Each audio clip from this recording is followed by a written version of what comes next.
Hey guys, and welcome back to another video. Have you ever wanted to jump around in a sci-fi world, platforming your way through devastation?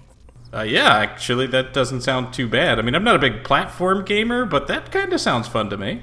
Well, it is pretty fun. The thing is about it, this game already came out on PC about 3 years ago, so you might be familiar with it, but it was just ported to PS4 a couple of weeks ago. This is called DeadCore, and this is a platforming game that I immediately drew comparisons to, like a mixture between Portal and Mirror's Edge. Have you ever played Mirror's Edge? I've played both, and I don't know, I mean, I guess so, because, like, you're jumping off buildings. Well, to me, it sort of reminds me of both of those games. Hey guys, this is Brax. And I'm Crypto Spook. Wow, so it looks like you have, like, double jump. Can you, like, jump while you're in midair? Yes, you absolutely can double jump, and it teaches you that very quickly, because if you don't double jump, then you are probably going to die. So I wonder, how, like, do you ever get to look at your character? Like, how the heck are they doing the jump in midair? Like, how do they explain it? Is there, like, jump jets or something? Or No. you're a robot? You are a robot. You can tell that by the sounds in the background. Like, everything about this game is very sci-fi. So you are a robot, but you never really see yourself. Everything is first person, and you just kind of have to figure out the environment as you go along. Like, these things they have boosters that will shoot you up into the air, sort of like Leonardo da Vinci does back, you know, when he invented the glider. It's sort of like that. You're just gliding through the air. This looks awesome, actually. I kind of like it a lot, just looking at it. You know, I'm surprised you never played it on PC, because I know that you play lots of PC games, so I was surprised that you haven't played it. I do, but I mean, I'm a terrible gamer. I barely have any time to play video games these days. Yeah, that's true. This was a terrible idea. I never should have brought you on for this one, but I guess we're stuck with you now. Why? That's horrible. I mean, I've played those other games you referenced. Yeah, that's true. If you've played those, I mean, it's not really that much like Portal. It's just you have a gun, and you can shoot things with the gun that will make the door open. It will make a turret stop shooting at you. It will make, wow. And there's like these little force field type things that shoot you around the map. And if you don't shoot those with your gun before you step onto the next platform, then it will blow you off into the distance.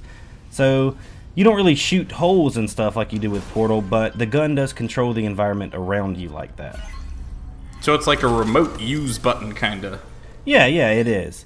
The one thing that I don't really like about the gun and the jumping is that you can tell it's a port. It doesn't feel as smooth on the DualShock 4 as it would on the PC, and I'm pretty confident in that, because if I were on keyboard and mouse, I could see myself flicking around a lot faster than I do on here. Like, this one's a little slow to react on the right analog stick, in my opinion.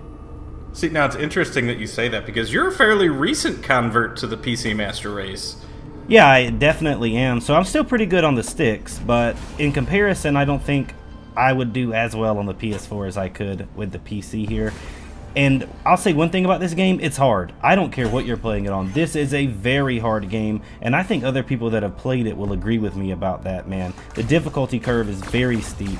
Like, by the time I was 10, 15 minutes in, I was already struggling very hard to get to places. And you have to spend a lot of time memorizing stuff, or you're doomed. Yeah, that makes sense. I can understand that completely, and that's probably the main reason that I don't really like platformers that much, is because they are pretty hard. Yeah, I've always been terrible at platformers, and I have lots of buddies that are really into platformers and stuff. I'm like, man, you can keep those things, because I'm just not good enough. Once I get to, like, the second world, I'm done. Especially once the ones that are, like, ultra timing based and, like, pixel jumps and all that stuff, just, I'm like, ugh. This isn't skill. I mean, I guess technically it could be considered skill, but really it's just too nitpicky. It's not something I'd like to be doing while I'm playing a video game. That said, this still looks really fun. It is really fun. You know who I think would love it? This is a speedrunner's dream. Like, anyone out there that likes to do things very quickly and be the best at stuff, and you like to speedrun, I think this would be an absolute blast for them to play. Because, again, it's hard for me, but for people that are good at this sort of stuff and can memorize things and know every little detail of every little map, I think it would be great. It does make sense that people who speedrun would like it, but it's really complicated looking. I mean, I can see you struggling with the sticks to get the aim where it needs to be. Yeah, I definitely think you're right. This would be a lot easier with a mouse. Yeah, I think it would too. Maybe I'm just out of practice and I'm a little rusty on the PS4, but you know, I've spent many years with a controller in my hands, and it still felt a little slow. You know what I mean? Yeah. Was there an option to increase the sensitivity for the game by any chance? I actually didn't look because I got frustrated before that and I had to take a break, but maybe when I turn it back on later and try it out some more to see if I can get deeper into the game, I should check that out. Maybe increasing the sensitivity would help a little bit. That's what it seems like to me. That could definitely be the case. One thing I want to touch on as well, though, that I enjoyed about it is the art style. It's so sci-fi. It looks so cool to me. I like it a lot. I love it. Like all the cubes and stuff floating around in the background. It's just, I love dystopian futures, and like you're like a cyborg robot or something. This is awesome. Yeah, it is really dystopic.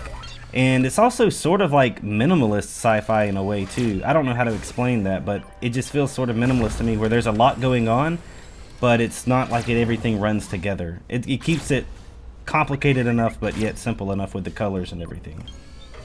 Yeah, you're totally right. I would say it's simple, but very futuristic at the same time. Yeah. Which is how the future should be. It should just, you know, work. Everything should just work and be seamless. Yeah, totally. One thing that I think could be better, better soundtrack. The music, I like the sound effects. The way the robot makes noises, and they're like robot noises. I like that part. But a little more attention to the music, and maybe creating a little bit more of a soundtrack would be cool, I think. Because right now the dystopic, it does have that dystopic feel, but it's too quiet sometimes. I don't think that's a word, by the way. Wait, dystopic? Yeah. It is a word. I'm pretty sure it's... I mean, it could be. I could be wrong. Oh, it's a word. It is now. It's a Brax word. I like it. It's a Brax word, absolutely. We're adding it to the Merriam-Brax dictionary. I like it. So, yeah. So, what did you think of the game? Like, would you buy this game? Is this something that is up your alley? Oh, I'm glad you asked, because the game right now on Steam is $10, but it's been out for 3 years. And I think it's like 8 or 9 on the PlayStation Network store when I priced it. Would I pay that for it? Not on the PlayStation, and because it's 3 years old on Steam, I'm not sure I would pay $10 for it there. But maybe I would. Maybe I would. That's a really tough question right now. Because it seems like it's old, maybe I shouldn't care about that, because I've never played it. So it's new to me, and because it's new to me, sure. If you've never played it before, I would recommend it for $10. So that's a fair price for the game at $10. It is. Now, if it was on sale for like $5, would you purchase it for yourself? Yes. If I was not reviewing this and I could talk to myself in some way and say, hey, the game's only $5, you should get it, Brax, I would say, thank you, Brax, I'll do that. So yes, absolutely, I will. So that is DeadCore, guys. If you like it, be sure to check it out on Steam or the PlayStation Store now. And if you like this video, be sure to watch more of our videos. This has been Brax. And I'm CryptoSpook. And we'll see you guys on the next one.